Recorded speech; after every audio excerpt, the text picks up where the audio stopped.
యాదాద్రి భువనగిరి జిల్లా భువనగిరి కోర్ట్ ఆవరణలో జిల్లా న్యాయసేవాధికార సంస్థ ఆధ్వర్యంలో జాతీయ లోక్ అదాలత్ను నిర్వహించారు. ఈ కార్యక్రమానికి హాజరైన యాదాద్రి జిల్లా ప్రధాన న్యాయమూర్తి ఏ జయరాజు మాట్లాడుతూ, పంతాలు పట్టింపులు పక్కనపెట్టి రాజీ పడదగు కేసుల్లో కక్షిదారులు రాజీ పడితే సమాజంలో శాంతి, సౌభ్రాతృత్వం నెలకొంటుందని తెలిపారు.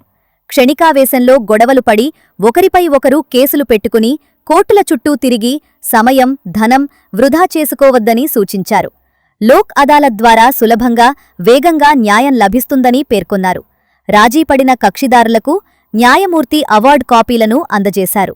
జాతీయ లోక్ అదాలత్ను సద్వినియోగం చేసుకుని వివాదాలకు శాశ్వత పరిష్కారం పొందాలని ప్రజలకు ఆయన పిలుపునిచ్చారు.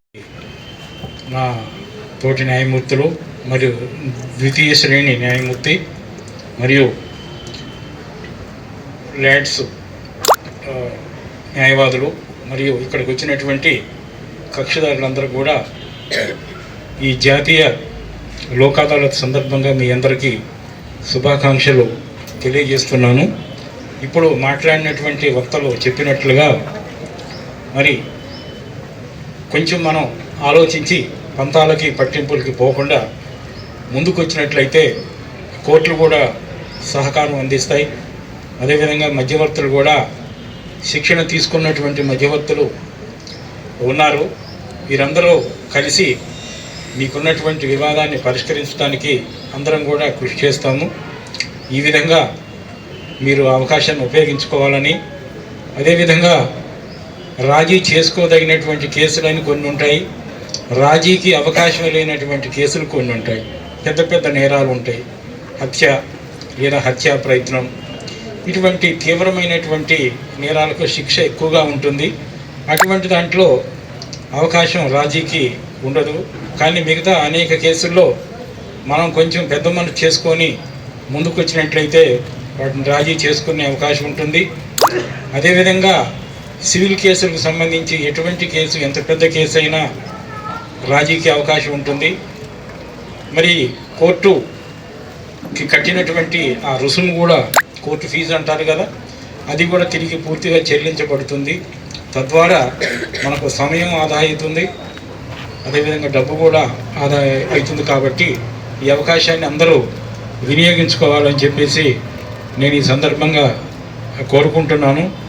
మానవ సమాజంలో ఒక సమూహంగా ఏర్పడి కొంతమంది వ్యక్తులు జీవిస్తున్నప్పుడు సహజంగా వివాదాలు అనేటటువంటివి వస్తాయి. ఇక్కడ మనం అందరం ఇక్కడ ఈ సమావేశానికి హాజరయ్యాం.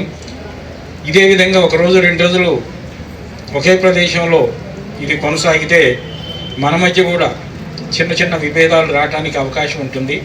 అది సహజం. మనిషి కేవలం రక్త మాంసాలతోనే కాకుండా ఉద్వేగాలతో కూడా నిర్మించబడి ఉన్నాడు.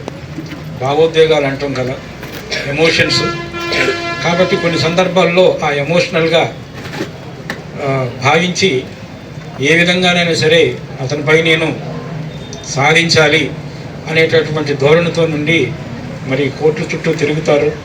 కానీ అటువంటిది ఏదైనా ఉంటే వాటిని తగ్గించుకోవాలి. తగ్గించుకోవటం తద్వారా సమాజం కూడా శాంతియుతంగా మరి కొనసాగటానికి అవకాశం ఉంటుంది. ఈ కక్షిదారులందరూ ఎవరికైతే వివాదాలు ఉన్నాయో వీరందరూ కోర్టును ఆశ్రయించినప్పుడు కోర్టుకు కొంత కోర్టు ఫీజు రూపంలో ప్రభుత్వానికి ఆదాయం చేకూరుతుంది.